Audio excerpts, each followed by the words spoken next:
In today's video, I'm covering 7 signs that show that you're doing well financially, and these can really help you kind of get some encouragement and some perspective if you've been working on building your wealth for a while and you just feel like it's not really going as fast as you want to.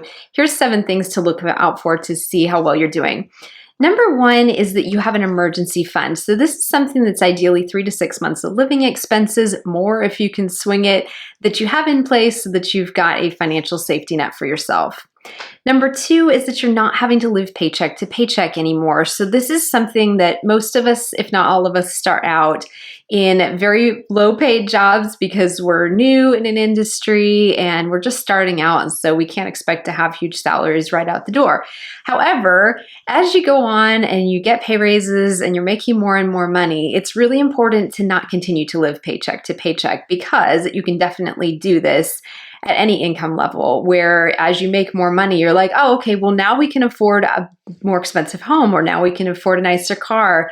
Now we can take that vacation. And these things aren't bad by any means, but if you've gone from living paycheck to paycheck and spending everything that comes in every single month to the point where you're making more money and you're able to save and invest some of that rather than spend it all on lifestyle inflation, that's something to watch out for, that you're doing well financially.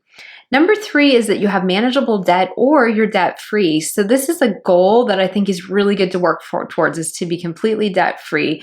Now that is difficult these days because of the cost of living crisis that we're in. So just do your best, but it's really good to work towards, especially if you have high interest debt, which might be something like credit cards, which right now I think are running about 23% APR. Or something that has a very high interest rate on it. You want to get those paid down first and then tackle other things as you're able to, such as student loans. Maybe you have outstanding medical debt, which is a huge problem right now for so many households across this country because of the astronomical cost of healthcare. Maybe you want to start making extra principal-only mortgage payments on your home if you own a home.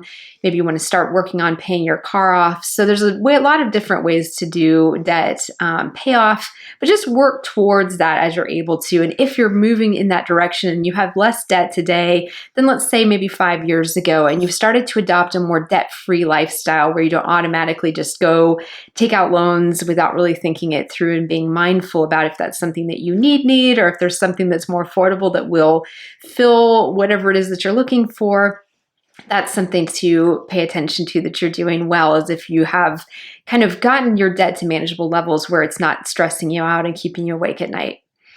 Number 4 is that you are actively saving for retirement. So this might mean that you're contributing towards a 401k, you might be contributing towards an IRA, or something else similar where you are starting to build that nest egg for your future. And it's never too early to start.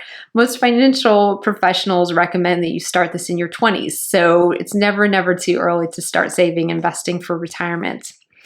Number 5, speaking of investing, is that you're investing strategically. So this is really important to do as you are looking at investing, is to really educate yourself and look at what will build your wealth over time as you look at investing. And there's so many different ways to invest. I think a lot of times we think about the stock market, but there's real estate investing. There's many different things you can invest in outside of the stock market. So really do your homework and start informing yourself about the best ways to invest. You can speak with a financial advisor, an investment advisor, to get some more insight into that. But if you're moving towards just educating yourself about investing, that's a sign that you're doing very well.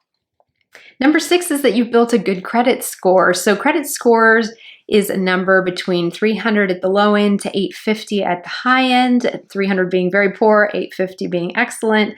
And that is a number that basically lenders use to be able to, at a very quick glance, see how responsible you are with your money. And so this is a really important number to just work on improving. I have a video about that I'll link to in the description if you want more on that one.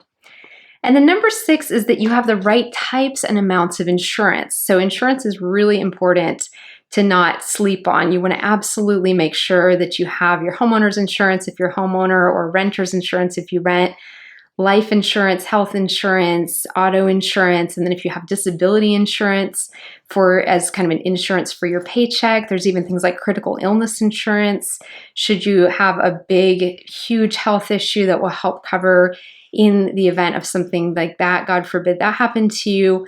But make sure that you've got that kind of insurance bases covered. And if you're working towards that, or at least starting to educate yourself about what kinds of insurance you might need at this stage in your life, that's another sign you're doing well. So that's 7 signs that you're doing well financially. Let me know in the comments what other ones you think of that are other signs that you're kind of moving in the right direction towards financial independence. And thank you so much for joining me, and I'll see you again soon in my next video.